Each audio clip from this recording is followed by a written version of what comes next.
This is Dr. Jane from the Functional Nutrition as well as Exercise Therapy and Wellness.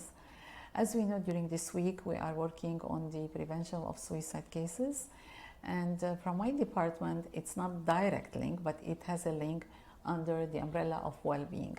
So what do I mean by well-being or wellness? Here I'm talking about the physical health, mental health, emotional and spiritual. So let me combine between the physical, mental, and separately from the spiritual and emotional health. Before I go on to tell you about the word stress. Stress is something normal that people, they feel and they react. They would like to know something what's happening around them. They feel a little bit unsafe. But let me tell you frankly about my case. I'm feeling overwhelmed and being lately more stressed. So what about you? Being in COVID-19 and the post-COVID-19, we are feeling normally more anxiety, more, as I said, more unsafe, and we'd like to know what's going on around us, what's happening. Of course, as a human being, we cannot change whatever we have to change in general in the world, but we can take some steps and challenge ourselves towards well-being and take an action. It's small steps, but it can make a sense. I'm going to talk about the 4 major points in well-being and the wellness. That is from the physical point of view, physical, mental health, spiritual, as well as emotional. Let me combine physical as well as mental health.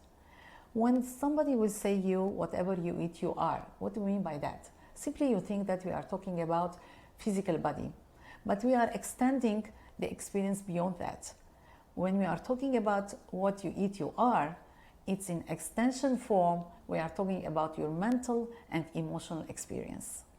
So a few tips about that. We have to concentrate from the exercise point. Exercise is a tremendous capacity that it gives you the balance between good health as well as emotional health, as physical health.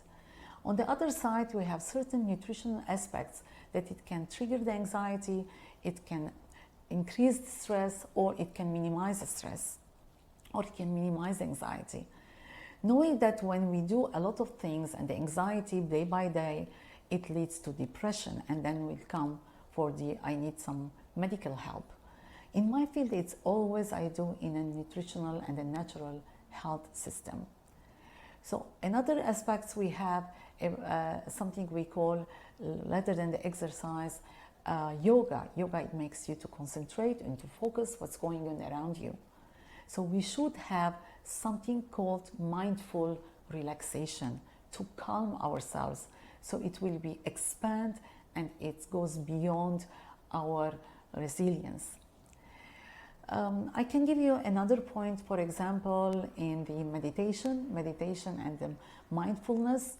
We can do those aspects and control ourselves a little bit to concentrate more on the positive points. Then we have the emotional as well as spiritual. When we come to the spiritual practice, we are calming yourselves and we are giving ourselves hope, and we concentrate about the purpose of life. So if you combine all this together, we can get little bit, a certain percentage to minimize our stress and in order not to lead to suicide. If you need more other issues, you'd like to know more about our department, just give us a call to our clinic. Thank you.